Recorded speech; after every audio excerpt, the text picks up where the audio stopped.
চাকরি রক্ষার্থে অনেক সময় আমাদের অন্যায় করতে হয়। এক্ষেত্রে উপরস্থ কর্মকর্তার নির্দেশ পালন করার কারণে আমাদের কি কোনো গুনাহ হবে? ভাইরা আমাদের অনেক ভাইরা আছেন যারা মনে করেন যে আমি তো আমার ডিউটি পালন করছি, আমি আর কি করব, আমি তো উপরস্থ বস বা কর্মকর্তার নির্দেশ রক্ষা করছি, আমি নিজে থেকে তো কোনো অন্যায় করছি না, অতএব এটার জন্য বোধহয় আমার কোনো দায় থাকবে না। পরিষ্কারভাবে তারা শুনে রাখেন, আল্লাহ রাব্বুল আলামিনের কাছে নির্দেশদাতার অপরাধের যেরকম বিচার হবে, নির্দেশ তামিল করে যিনি অন্যায় করেছেন, অপরাধ করেছেন, বাস্তবায়ন করেছেন, তারাও আল্লাহ তাআলা কি করবেন? বিচার করবেন। আল্লাহ তাআলা বলেছেন, তাআওয়ানু আলাল বিররি ওয়াত তাকওয়া ওয়ালা তাআওয়ানু আলাল ইসমি ওয়াল উদওয়ান। তোমরা ভালো কাজ, তাকওয়ার কাজে একে অন্যের সহযোগী হও, আর পাপ এবং সীমালঙ্ঘন, আল্লাহর অবাধ্য হওয়ার কোনো কাজে কেউ কারোর সহযোগী হতে পারবে না। আমার আত্মীয় স্বজন, তার মুখের দিকে তাকে একটা অন্যায় করলাম, স্যার বলছেন নির্দেশ, তাই আমি চাকরি রক্ষার্থে করলাম, কোনো আল্লাহ তাআলার কাছে এই সমস্ত এক্সকিউজ কাজে আসবে না। এজন্য ভাই, যেই চাকরি করতে গিয়ে আপনাকে অন্যায় করতে হবে সেই চাকরি করবেন না। মানুষের একটা পেট পালার জন্য এত কষ্ট করতে হয় না। এই যে আল্লাহর পশু পাখি আছে, সাধারণ কুকুর শুকর আছে, গরু ছাগল আছে, হাঁস মোরগ আছে, এরাও এদের পেট দেখবেন পেলে ফেলে এদের পেটের ব্যবস্থা হয়ে যায়। এরা কোনো চাকরি করে না, ব্যবসা করে না, আল্লাহ তাআলা তাদেরকে না খাইয়ে মারে ফেলেন না, আল্লাহ তাআলা রিজিক দাতা। অতএব একজন ইমানদার সামান্য একটু পেট পালার জন্য, সামান্য একটু পয়সার জন্য তিনি কারোর অন্যায় নির্দেশ মানবেন বা পালন করবেন, এটা তার দ্বারা কখনো কল্পনাই করা যায় না। অনেক ভাইরা আছেন প্রবাসে, রেস্টুরেন্টে চাকরি করেন, তাদের মদ, শুকরের গোশত, এগুলো তাদের পরিবেশন করতে হয়, প্রস্তুত করতে হয়, রেডি করতে হয়, সার্ভ করতে হয়। তারাও একই প্রশ্ন করেন যে আমাদের জন্য এটা জায়েজ হবে কিনা, আমি তো নিজে মদ পান করি না, আমি তো নিজে হারাম খাই না।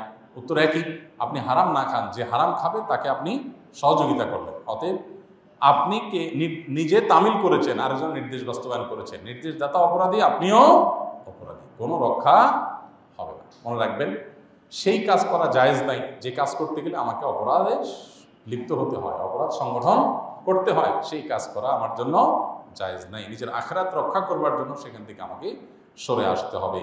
এবং এই বিষয়টি না বোঝার কারণে আমরা অনেকেই নিজের অপরাধগুলোকে আমরা অপরাধ মনে করি না। আমরা মনে করি আমার কি দোষ, আমি তো হুকুমের গোলাম, তোমাকে তার গোলামি করতে কে নির্দেশ করেছে? লা তাআতা লিমাখলুকিন ফি মাসিয়াতিল খালিক। আল্লাহ রাব্বুল আলামিন কোনো কিছু নিষেধ করেছেন, পৃথিবীতে এমন কোনো সত্তা নেই যার নির্দেশ মানা যাবে আল্লাহ সেই নিষেধাজ্ঞাকে অমান্য করে। এমনকি আপনার নিজের মা বাবাও যদি আপনাকে অর্ডার করে যে বাবা এ অন্যায় করো, তো আল্লাহ তাআলা কোরআনে কারীমে বলেছেন, ফালা তুতি'হুমা ওয়া ইন জাহাদাকা আলা আন তুশরিকা বিল্লাহ।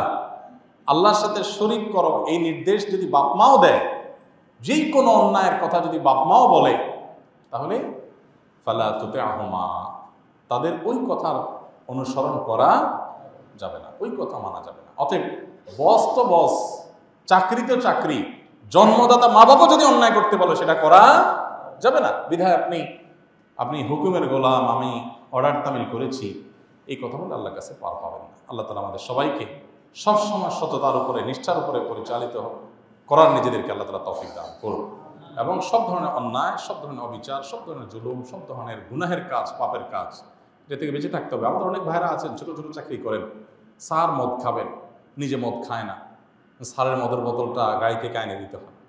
হ্যাঁ, তো এটা জায়েজ নেই, হারাম কাজ।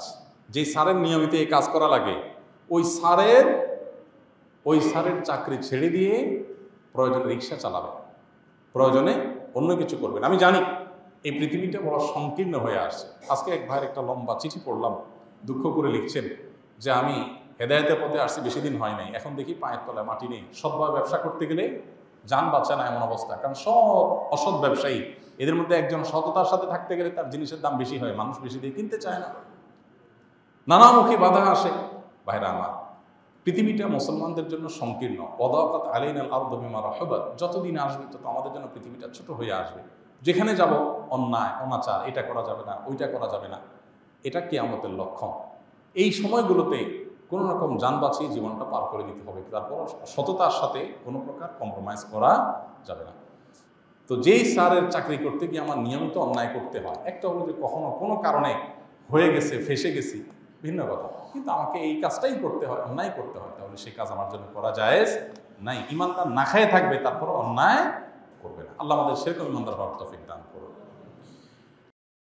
আস-সুন্নাহ ফাউন্ডেশন, উম্মার স্বার্থে সুন্নাহর সাথে।